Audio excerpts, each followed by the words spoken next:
Hi, I'm Dr. Peters with Peters Wellness Chiropractic and Massage. This week's quick video is going to be a continuation of the foam roller. And so far we've done basically an introduction to the foam roller. We've done the lower leg, we've done the upper leg, and now we're going to go into the glutes in the pelvic area. The reason why I have one of my spine models with me today is I want to explain a little bit about the pelvis so that when I'm doing the demonstration, you'll hopefully be a little bit more comfortable in understanding that. And you can always go back to this part and take a look at it. So I'm just going to hold this up. Here is looking at the pelvis from the front, or the anterior view. And one of the muscles you'll hear about a lot is the psoas muscle coming down from the very lower thoracic, upper lumbar, and inserting down into the femur head or your upper leg. And again, we've already covered the upper leg, talking about IT band, adductors, hamstrings, quads, those different muscles. But the idea here is we need to get into the front of the pelvis. We also need to get into the side of the pelvis. Now, looking at this here, you can see the different glute muscles, the piriformis muscle, all these different muscles that control movement of the hip, and again, the hip's kind of a general term. It's like, well, my hip hurts. Some people, when they say their hip hurts, they're talking about their sacroiliac joint, where the sacral bone and the ilium come together. Some people are actually, it's almost more into the lower back. Some people it's down at the femur head or up into the acetabular joint. So when we're rolling here, you really want to get into there and move around and find those areas that hurt, because it's easy to miss some of these deep muscles. I mean, remember, these are cut away. So you got layers of muscle here that can become inflamed, especially if you're, a runner or just, really if you're active, pickleball and all the things that we do here in Arizona. So I'm going to go over this now in the foam roller, but when I talk a few terms, the anterior superior iliac spine, or it's called the ASIS, is right here on the front. So right on the front of the hip bone, if you put your hand on your hip, you would feel that. And then coming around the back to the sacrum or your tailbone, okay? So let's get into the foam roller. So again, we've already done the upper leg. So here what I want you to do, and we'll start with this one where I'm going to cross. I'm going to be on my right glute. So I'm bringing my right leg up and over.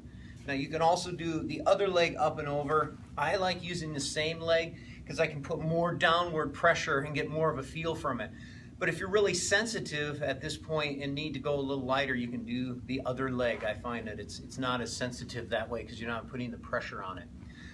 So basically you're sitting on it and you're just going to roll back and forth. Now I'm right on the tailbone or sacrum, and you're just coming off to the side a little bit at an angle, and you want to work that angle. Now a lot of people coming in, I've mentioned before, shoulder issues for this. Well, if you can't do it this way because it's too much pressure, come down onto your elbow. You can still bring the leg up and cross it over and just roll up and down. So don't just stay in the glute area where you need to be and spend some time there, but roll up over the top of the hip or the top of that iliac crest and get up into the lower back, or the quadratus lumborum is one of the big muscles there that we love to work.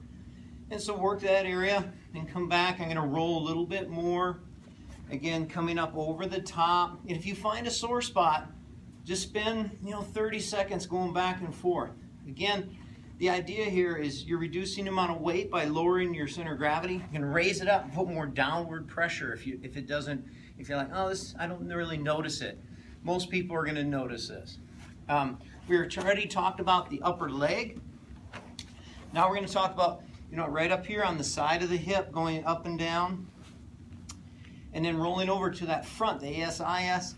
So it's literally coming over, putting your weight. Now keep in mind, you want as much pressure on there as possible. Another area that I find are people showing up with TFL weaknesses. There's a neurolymphatic point that's associated with the peroneus tertius in the leg, but I find that working out that, well, we'll just say it's basically right over the top of the pubic bone. And when I touch and palpate people there, they almost come off the table when this is inflamed. But I want to show you a way to work that because I talk about it a lot with people coming in, and it's helped so much with TFL issues, which also helps the IT band issues. So if you can see here, I'm going to put the roller right on top of my pubic bone, okay? So it's below the belly button, above the privates. You're going to put that down. You're going to get on it. Now you can use a tennis ball for this too, but I'm right on top of the pubic bone, not in the soft tissue, literally on the bone. And it's mainly the left side, but work both sides. So, you know, you're just putting weight on it. Now, if you keep, you should be able to lift your legs, put all your weight on it like this. But if it's tender, you'll think that's impossible when you begin. And you're just going to roll back and forth. This doesn't take a lot. I mean, just maybe an inch or two of rolling. So, this is just a nice way to get in and work the pelvis. I know this video went a little long, but there's so many details. I'm trying to keep it short. So next week we'll continue and move up the body. Have a great week.